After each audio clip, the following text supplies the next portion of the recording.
Ngayong araw na ito, magluluto tayo dito sa kusina ni Ating ng kare-kare. Ituturo ko sa inyo pagluto ng kare-kare. Yan, may maano tayo. Maglalagay tayo ng mantika dito sa kawali. Gigisa tayo ng bawang sibuyas. Ito bawang. Pagluto ng kare-kare, ituturo ko sa inyo, simple lang. Medyo brown na ito.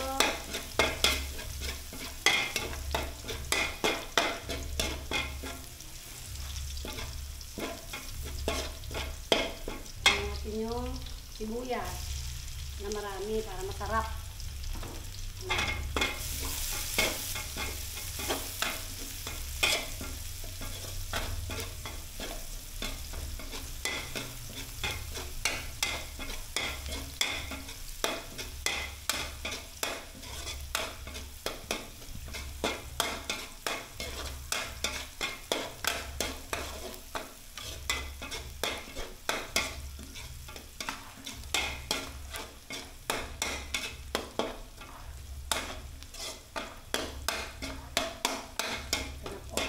Ginamit nating kare-kare is bias ng baboy tsaka laman ng baboy, kasim ang ginamit kong karne. Anong gusto ng mga customer ko? Isa na natin yan. Okay na, lalagay na natin itong bias na pinakuluan. Ayan. Yan ang magkalasa ng ating kare-kare.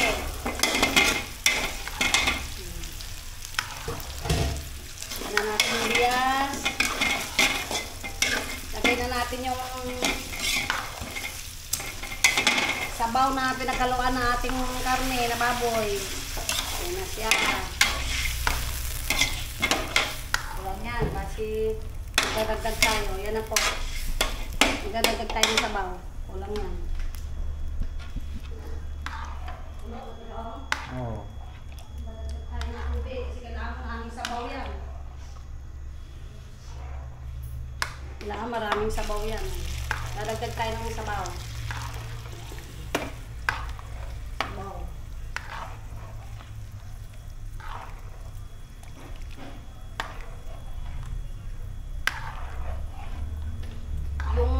Natin, separate na sa pressure cooker. Ito, pinalambot na yung karne na sa pressure cooker. Ito, natitimplahan na natin ng 4 cube po. Cubes ang ginagamit natin, Nor.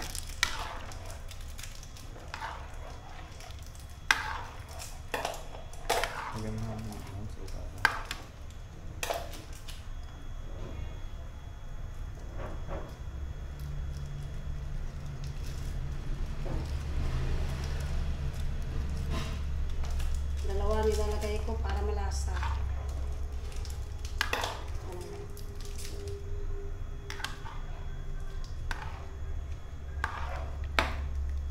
Ito, minor.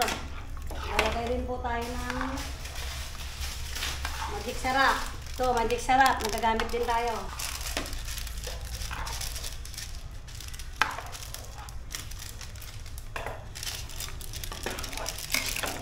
Yan. Malasa na yan. Pagka medyo matabang pa, magdagdag lang po tayo ng patis. Patis.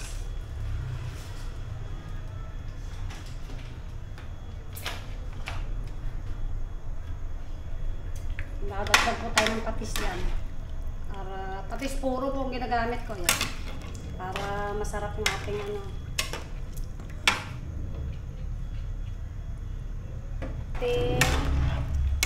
Lagay tayo ng betchin. Masarap. Hindi na ako gumagamit ng mga tayo. Pag kumulo na yan, ayaw na natin kumulo yung ating sabaw. Takpan muna. Lalagay na natin yung ating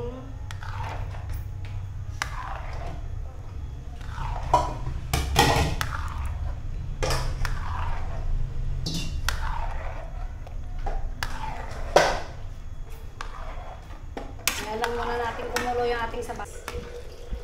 Kumulo na po ang ating sabaw. Lalagay po tayo ngayon ng atsuete.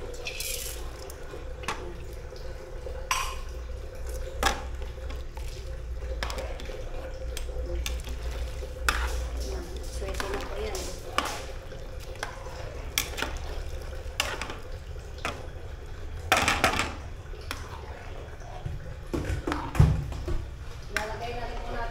ating sitaw.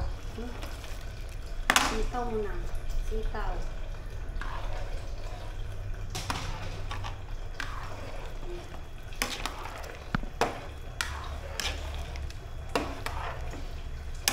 Dahil matigas yung sitaw, inuuna ko talaga sitaw.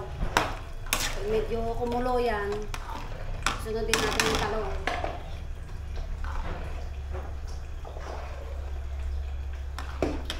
Tayin muna natin lumambot yung sitaw konti, kumulo.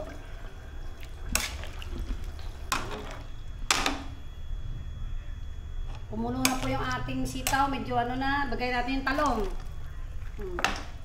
Talong na. Pagka kumulo yan, tayin muna natin kumulo ulit. Ating, ayan, okay na. Kumulo na yung ating talong, lalagay na po natin yung ating peanut na tinunaw sa ano, tinunaw sa tubig na malamig. Yung peanut, tinutunaw ko yan. Ito na yung peanut natin. Ayan. Tinutunaw po yan, ayan na po. Ayan. Yan, lagay na natin yung ating peanut. Tayin ulit natin ano yan, may peanut na po ito, tsaka atswete, meron na. Palalambutin na lang po natin yung gulay, yung talong tsaka yung sitaw. Tayin na natin muna naman. Kanong na natin. Ating pichay. Yan. Dami may order na, di pa ito? Dami na order. May order na ito dun. Lagay natin yung pichay natin. Last na yan. Wala, maraming gulay kasi iba gusto gulay.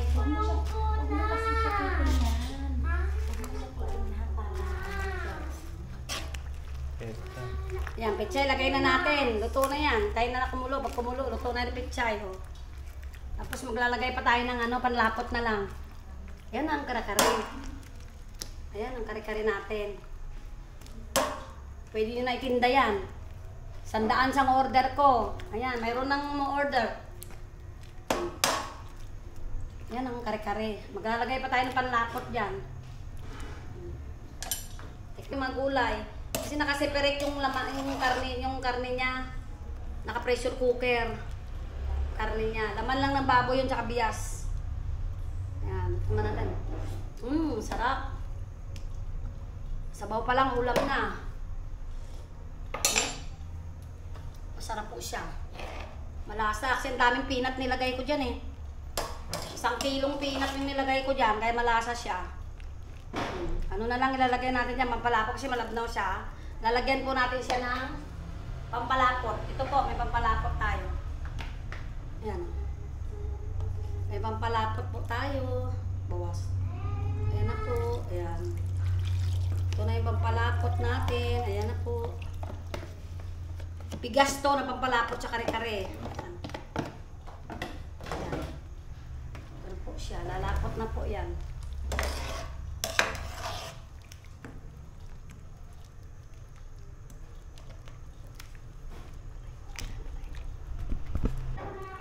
Ito na, luto na po yung kare-kare ni Ateng. Oh, may bias pa po yan. Ayan, oh. Special kare-kare ni Ateng. Luto na po, pwede na ito ilabas. May order na, benta. Kaya, mga brother and sister, please like and subscribe. Bye-bye. See you. God bless.